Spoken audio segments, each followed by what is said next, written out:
reflexión y también de estudio de la palabra. Volviendo entonces, estamos en el tema de la esencia de la oración y venimos hablando sobre clama a mí, yo te responderé y te enseñaré cosas grandes y ocultas que tú no conoces. Y veíamos entonces en la parte ya de responder, porque habíamos hablado de la parte de clamar, y clamar significa llamar o invocar por el nombre de Dios, y decíamos que el nombre de Dios habla de su autoridad, habla de su magnificencia, habla de su posición como Dios que es, habla de su carácter, y de muchos otros elementos que tuvimos en cuenta cuando hablábamos del término nombre allí en el texto. También hablábamos que significaba convocar a un encuentro con el Señor, y sabemos que cuando convocamos a Dios a un encuentro con nosotros cara a cara, tenemos que tener en cuenta que nosotros no podemos salir de la misma manera que entramos a ese encuentro. Algo debe suceder, algo debe pasar en nuestra vida en medio de ese encuentro. Recordemos que cuando Moisés estuvo cara a cara con Dios, de acuerdo a lo que nos enseña el Éxodo, nos damos cuenta que él no fue el mismo, de tal manera que cuando él bajó del monte de Sión, del monte Oreb, recordemos que él bajó de tal manera que se tenía que cubrir el rostro, porque bajó con un resplandor en su rostro, porque obviamente estuvo cara a cara con Dios, es decir, algo cambió en su vida. Y lo mismo debe pasar con nosotros. Cuando nosotros clamamos a Dios, es decir, lo convocamos a Él a un encuentro cara a cara con nosotros, nos damos cuenta de que nuestra vida también debe ser transformada, nuestra vida debe cambiar. Y eso es algo muy claro en la palabra de Dios. Éxodo 33, 11 al 13 nos habla sobre el asunto, por si alguien quiere ir a la palabra y leerla y darse cuenta de ello. Obviamente también decíamos que clamar significaba ponerse bajo la protección de Dios, de acuerdo a Salmo 91:1. Decíamos que estar bajo el abrigo es en el secreto de Dios. Morar significa permanecer allí todo el tiempo, y sombra habla de protección. Era la manera como veíamos el ejemplo de lo que significa clamar, es decir, estar en el secreto. Y veíamos también en el Nuevo Testamento cuando el Señor Jesús le dice a la gente en cuanto a la oración, que cuando tú ores, entra en lo secreto y Él te recompensará en público. Entonces claramente vemos acá la imagen de ese secreto. Entonces cuando oramos, estamos en el secreto de Dios, permanecemos allí todo el tiempo y Dios nos protege de todo mal y de todo peligro. Hablábamos también que ese tener en cuenta también que es una oración que es motivada por nuestra necesidad, que reconocemos, pero que la dirigimos a aquel que es el único que nos puede responder. Hay gente que busca brujos, hay gente que busca hechiceros, hay gente que busca adivinos, hay gente que va que le lean el tabaco, que le lean el chocolate, que le lean las cartas, el tarot, pero eso no es lo que Dios quiere, porque el único que puede responder a nuestro clamor, a nuestra necesidad real, es el Señor. Entonces, por eso es importante tener en cuenta esto. Y por último también decíamos que es necesario que obviamente llamemos la atención de Dios con quien queremos tener esa comunicación cara a cara. Ahora, el término responder, hablábamos de que es esa manera en la cual Dios muestra que Él presta atención a nuestro clamor, a ese llamado de atención que le hacemos de encontrarnos con Él. Y obviamente Él va a reaccionar ante nuestro llamado. Y ahí era donde habíamos entrado en primera instancia de cómo lo hace. Entonces, en primera instancia decíamos, cuando lo que oramos no es correcto, no es conforme a la voluntad de Dios, no es de acuerdo a los planes que Dios tiene para nuestras vidas, Él va a decirnos no, no eso no es lo que quiero, ese no es mi plan, entonces no voy a responderte de acuerdo a tus propósitos o de acuerdo a tus planes o de acuerdo a tu voluntad caprichosa, sino que debes acomodarte a mi voluntad. Entonces va a decir no. En segunda instancia dijimos que cuando el tiempo no es correcto, Dios dice espera, despacio, vamos paso a paso. Es decir, cuando el tiempo no es correcto. 3, cuando la oración que hacemos y el tiempo es correcto, pero nosotros no estamos bien, de pronto nosotros, y ese fue el que vimos la semana pasada, cuando la oración y el tiempo son los correctos, es decir, están dentro de la voluntad de Dios, pero Dios ve que nosotros no estamos preparados para recibir la respuesta a nuestra oración y que nosotros todavía no hemos entendido, no estamos bien con el Señor, no tenemos una relación correcta con el Señor. Obviamente Él dice, primero madura, primero crece en mí, primero conóceme más, primero métete más conmigo, porque la respuesta está lista, pero tú eres el que no está listo conmigo. Y eso fue muy claro y lo dejamos también muy claro en Efesios 4, 13 al 15. Hoy vamos a ver la cuarta manera en que Dios responde a nuestro llamado de atención. Y es cuando la oración, el tiempo y la persona está o nosotros estamos en el tiempo correcto y de la manera correcta, es decir, la oración dentro de la voluntad de Dios, el tiempo dentro de la voluntad de Dios, y nosotros estamos preparados y listos para recibir. Hemos crecido, hemos aprendido la lección de vida que Dios quería darnos a través de la circunstancia o de la situación que estábamos viviendo o que estamos viviendo. Entonces Dios responde sí, adelante. Y vamos a mirar un ejemplo de ello. Vamos al libro de Primero de Samuel, capítulo 1. Primer libro de Samuel en el Antiguo Testamento, capítulo 1. Y vamos a mirar cuando Dios ve la circunstancia, cuando Dios tiene un plan, tiene un propósito, Él responde sí, adelante, aquí está. ¿Estás listo o lista para recibirlo? Es mi tiempo. Tu oración está dentro de mi corazón, dentro de mi voluntad, dentro de mis planes y propósitos, entonces tómalo. Y mira lo que dice. Hubo un hombre de Ramataim, sufita de los montes de Efraín, que se llamaba Elcana, hijo de Jeroam, hijo de Eliú, hijo de Tohu, hijo de Suf, efrateo. Tenía 2 mujeres. El nombre de una era Ana y el de la otra Penina. Penina tenía hijos, pero Ana no los tenía. Todos los años, Elcana subía de su ciudad para adorar y ofrecer sacrificios a Jehová de los ejércitos en Silo, donde estaban 2 hijos de Elí, Ofni y Finés, sacerdotes de Jehová. Cuando llegaba el día en que Elcana ofrecía sacrificio, daba a Penina su mujer la parte que le correspondía, así como a cada uno de sus hijos e hijas. Pero a Ana le daba una parte escogida porque amaba a Ana, aunque Jehová no le había concedido tener hijos, y su rival la irritaba, enojándola y entristeciéndola, porque Jehová no le había concedido tener hijos. Así hacía cada año. Cuando subía a la casa de Jehová, la irritaba así, por lo cual Ana lloraba y no comía.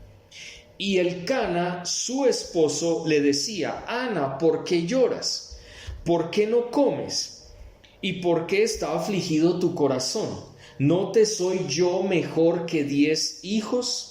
Después de comer y beber en Silo, Ana se levantó, y mientras el sacerdote Elí estaba sentado en una silla junto a un pilar del templo de Jehová, ella con amargura de alma oró a Jehová y lloró desconsoladamente, e hizo voto diciendo: Jehová de los ejércitos, si te dignas mirar a la aflicción de tu sierva, te acuerdas de mí y no te olvidas de tu sierva, sino que das a tu sierva un hijo varón, yo lo dedicaré a Jehová todos los días de su vida, y no pasará navaja por su cabeza.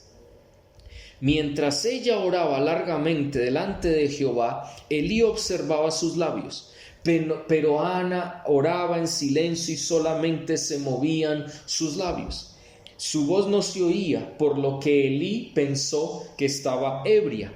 Entonces le dijo Elí: ¿hasta cuándo estarás ebria? Digiere tu vino. Pero Ana le respondió: no, señor mío, soy una mujer atribulada de espíritu, no he bebido ni vino ni sidra, sino que he derramado mi alma delante de Jehová. No tengas a tu sierva por una mujer impía, porque solo por la magnitud de mis congojas y de mi aflicción he estado hablando hasta ahora.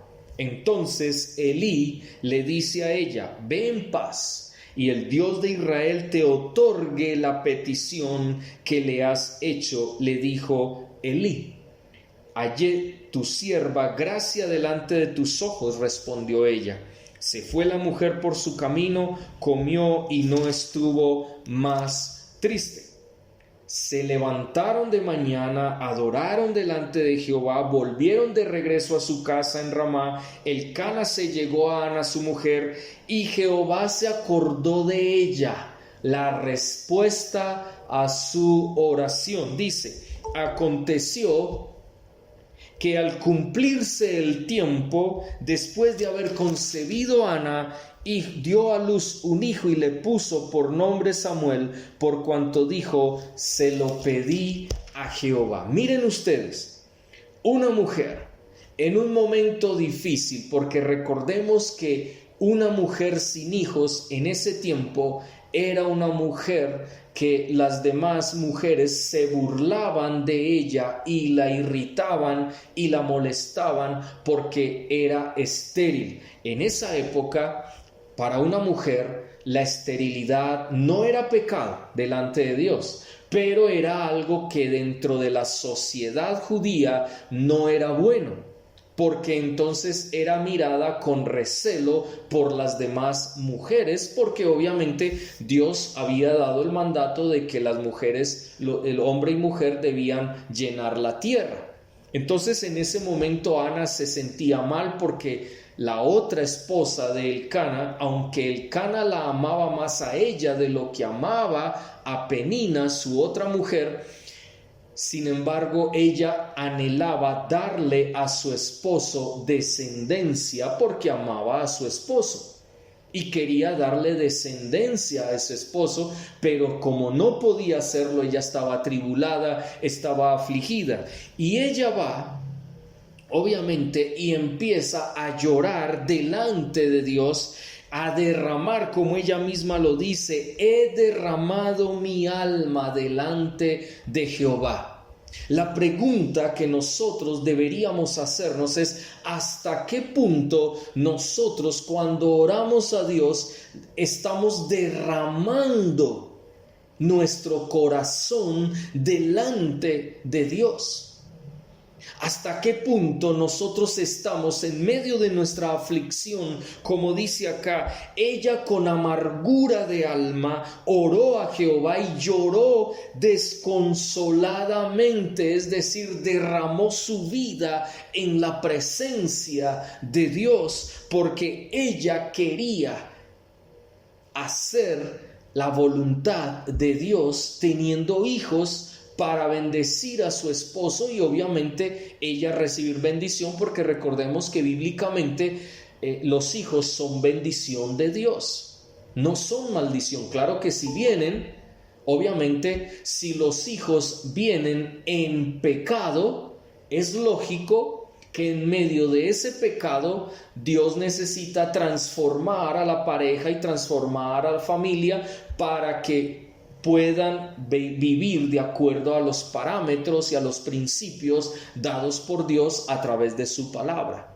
Entonces es claro que ella en medio de todo derrama su corazón, llora desconsoladamente y le dice al Señor: Señor, si tú me das tan siquiera un hijo varón, yo lo voy a dedicar para servirte a ti. Y recordemos que en medio de todo esto, antes de esa oración, se menciona a los hijos del sacerdote Elí, Ofni y Finés. Estos dos varones, hijos de Elí, que también eran sacerdotes, habían descuidado su sacerdocio y ellos se habían apartado de Dios, y entonces Dios ya no los quería más como sacerdotes. Si usted quiere conocer más de esa circunstancia, ustedes pueden leer 1 de Samuel y allí se darán cuenta de que ellos estaban obrando mal y estaban llevando mal el sacerdocio delante de Dios, porque estaban pecando contra Dios, porque ellos permitían muchas cosas y hacían muchas cosas que iban en contra de lo establecido por Dios en la ley en esos momentos. Entonces Dios le dice a Elí que sus hijos iban a morir y que él iba a cortar su sacerdocio porque él, como padre, permitió que sus dos hijos sirvieran de una manera pecaminosa en el templo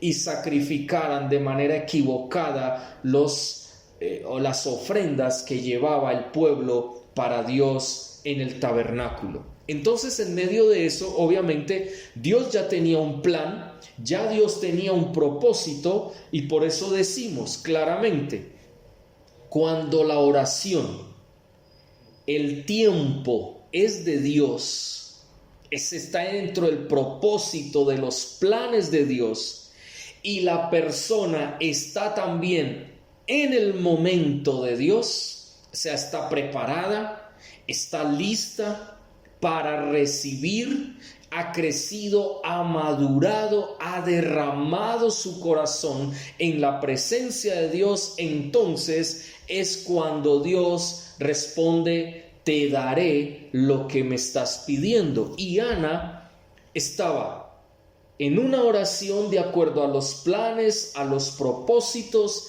de Dios para la vida del pueblo de Israel a través del hijo que iba a venir por medio de Ana.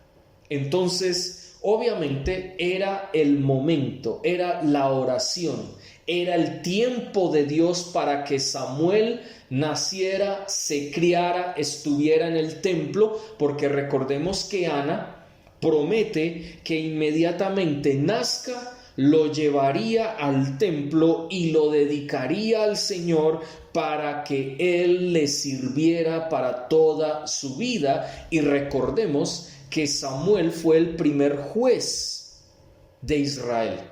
Cuando mueren Ofni y Finés, los hijos de Elí, Samuel toma el lugar de ellos y él es la persona que lleva al pueblo de Israel a que adoren y alaben el nombre de Dios de la manera correcta. Y él hace las veces de sacerdote también, profeta, que llevaba la palabra de Dios a todo el pueblo de Israel. Entonces, era el momento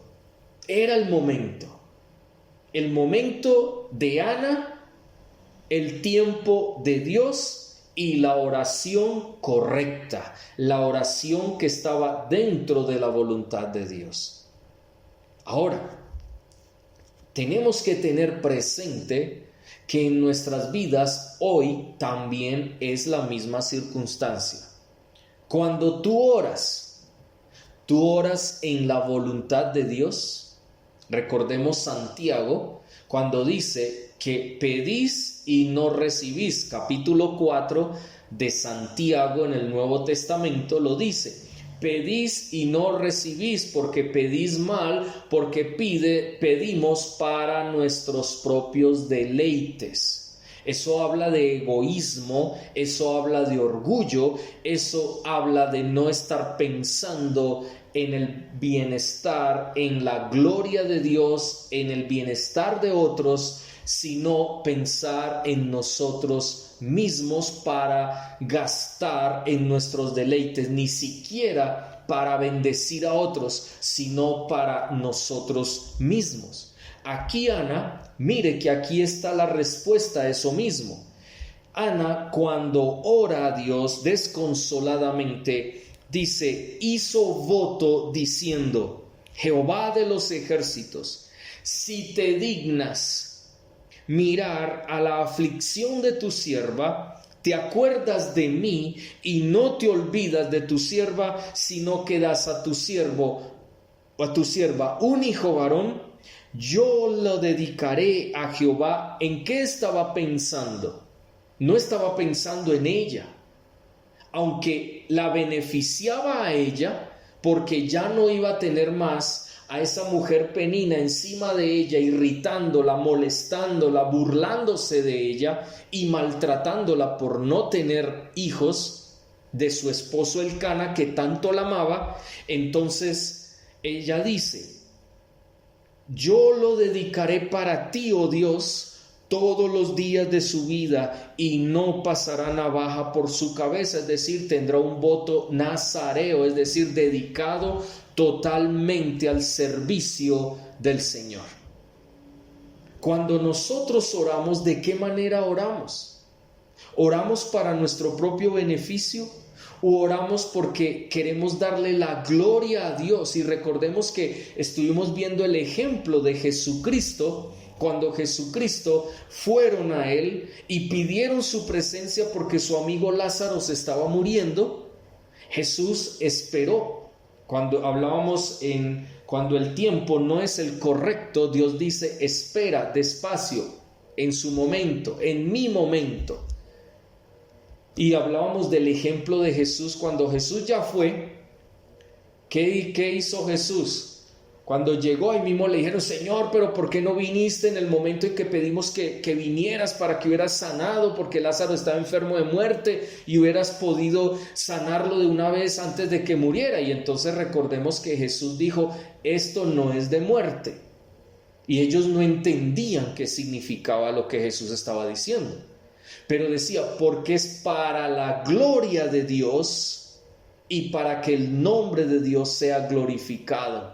Entonces, cuando ya Jesús vuelve y llega 3 días después, cuando ya había muerto, 3 a 4 días más o menos, que la Escritura dice que ya Lázaro tenía 4 días de muerto. Entonces imagínate todo lo que se demoró el Señor Jesús, pues posiblemente eran 6 días, porque cuando fueron a buscarlo, Él se quedó 2 días más. Entonces hagamos la cuenta, entre 4 o 6 días estuvo Jesús, llegó, ya estaba muerto, ya su cuerpo estaba oliendo obviamente mal, porque estaba metido en una cueva con vendas, y el Señor lo resucita para la gloria de Dios. O sea, Jesucristo dio la clave de la petición, de la oración.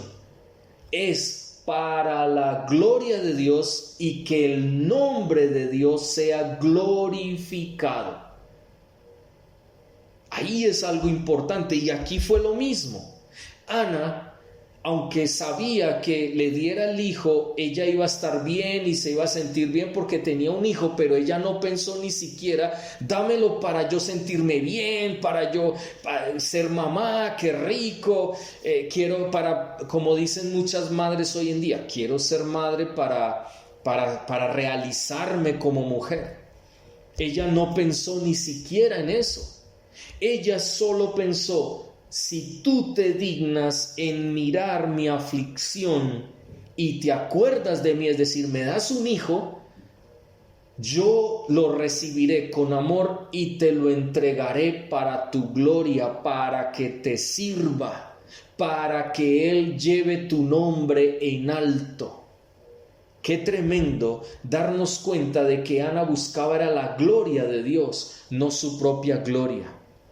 Y miren que más adelante Ana dice, cuando Elí Le dice, pareces que estás ebria. Y él le dice, no, Señor mío, no me tome por una impía. Yo no soy una mujer impía, yo no tomo sidra, yo no tomo esas cosas, yo no me emborracho, en otras palabras. Lo que le dijo fue, estoy atribulada de espíritu. Estoy acongojada en aflicción. ¿Y qué le dijo Elí? Ve en paz y el Dios de Israel te otorgue la petición que le has hecho. Qué bendición darse cuenta que el sacerdote Elí le dice a ella, Dios ha escuchado tu oración y Dios te va a otorgar lo que tú le has pedido. ¿Por qué? Porque has derramado tu alma, 1, en medio de tu aflicción, pero 2, lo que estabas orando o tu petición o tu forma o tu manera de orar era para la gloria de Dios, porque lo que le ofreces al Señor con tu vida es para la gloria de Dios. Entonces vemos una vez más que lo que importa es el que tú y yo derramemos nuestro corazón delante de Dios, una actitud de humillación, de humildad delante de Él, pero a la vez debemos comprender y entender que lo que buscamos cuando le pedimos, cuando tenemos esa necesidad y lo llamamos cara a cara para tener un encuentro con Él, para mostrarle nuestra necesidad, obviamente siempre debemos hacerlo para buscar que su gloria sea vista en todo lugar con el testimonio de vida que podemos dar en medio de todo ello. Tremendo lo que nos enseña la palabra de Dios. Y miren que es interesante que luego de eso dice, ellos fueron de mañana, entonces adoraron al Señor, volven a su casa, Elcana se llega a ella allí en su casa y Dios se acuerda de ella, dice, y el Jehová se acordó de ella. Y luego de haber concebido, o sea, ya quedó embarazada, tuvo a su hijo y le puso por nombre Samuel, por cuanto dijo, se lo pedí a Jehová. Qué tremendo lo que sucede aquí. Y es precisamente lo que estamos diciendo. Cuando la oración, el tiempo y nosotros estamos conforme a la perfecta voluntad de Dios, Dios dice, adelante, es el momento, es mi voluntad, es mi propósito, tú has crecido, me has conocido, te has encontrado conmigo, has sido transformado, ahora es el momento de entregarte tu petición, de entregarte la respuesta a tu petición. Miremos ahora Lucas, vamos ahora al Nuevo Testamento en Lucas capítulo 11, Evangelio según San Lucas, capítulo 11, versículos 11 al 13. Mire lo que dice.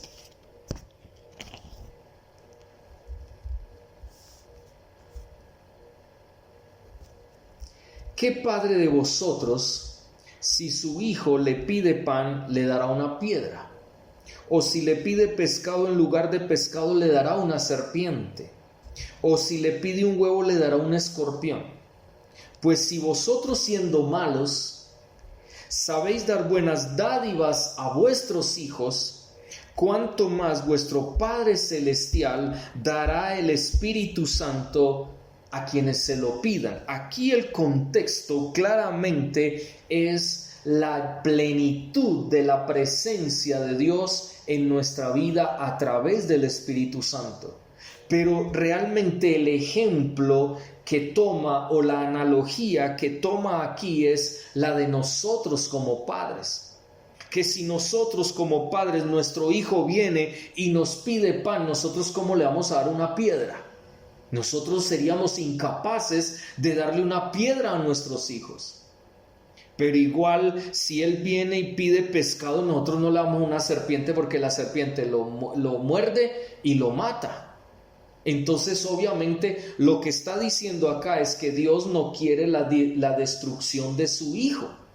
Lo que Él quiere es que su hijo sea transformado por el poder del Espíritu Santo, crezca en el Señor, porque a través del Espíritu Santo es que somos capacitados para crecer en el Señor día a día.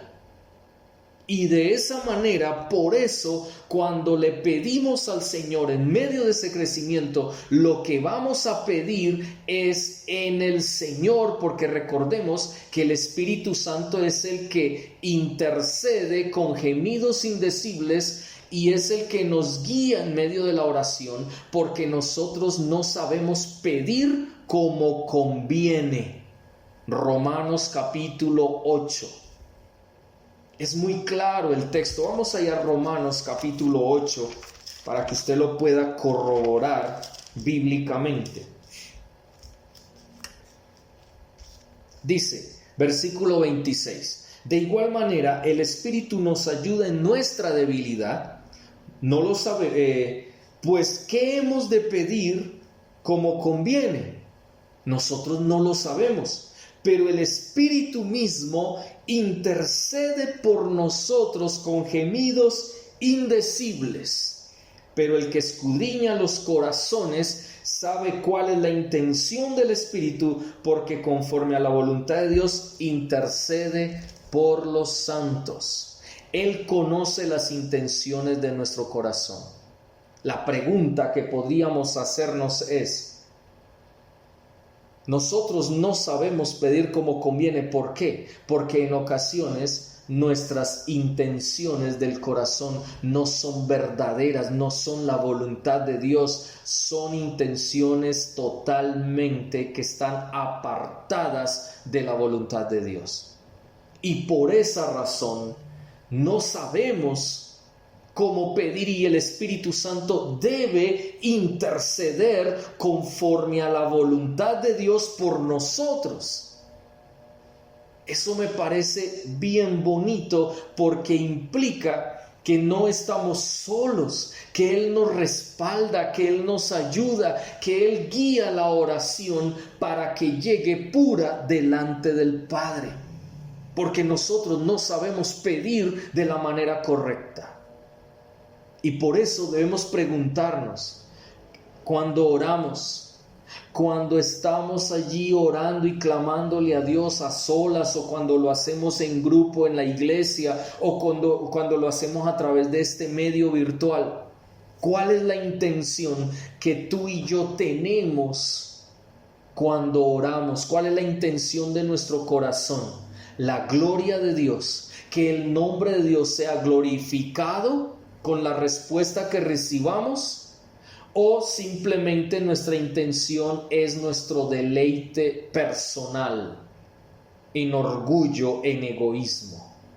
Ahí es donde tú y yo tenemos que tener claridad, y por eso es tan importante lo que estamos hablando de cómo Dios reacciona ante nuestro llamado en su presencia, a ese llamado de encontrarnos con Él, porque a Él le interesa transformar nuestra vida, que nuestra vida sea transformada, sea obediente delante de Él, que nuestra fe crezca en Él más que cualquier otra cosa, porque Él nos ama, nos amó y nos seguirá amando hasta el final.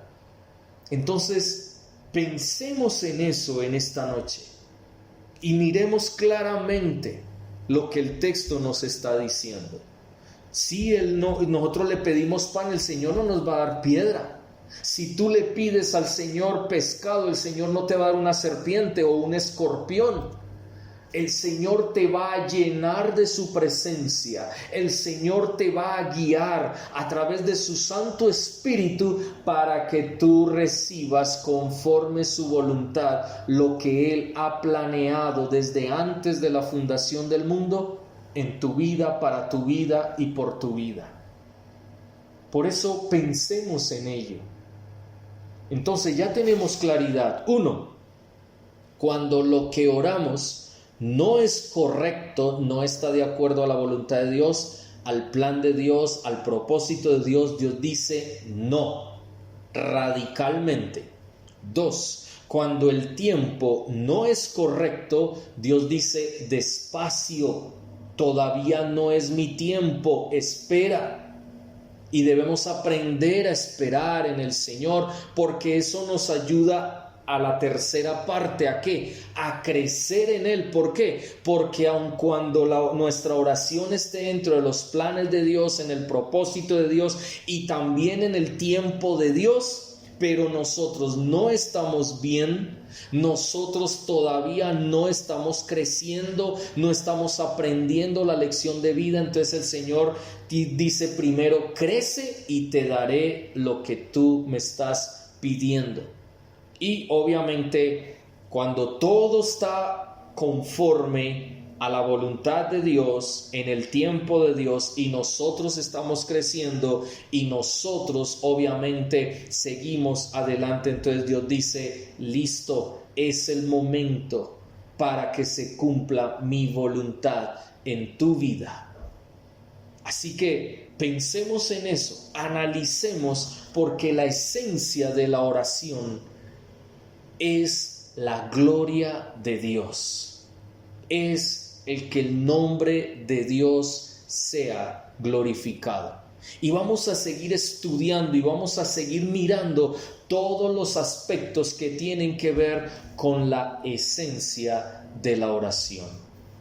Vamos a orar en esta noche y vamos a darle gracias a Dios por su palabra. Padre, queremos darte gracias en esta noche por tu bondad, tu amor y tu misericordia. Gracias porque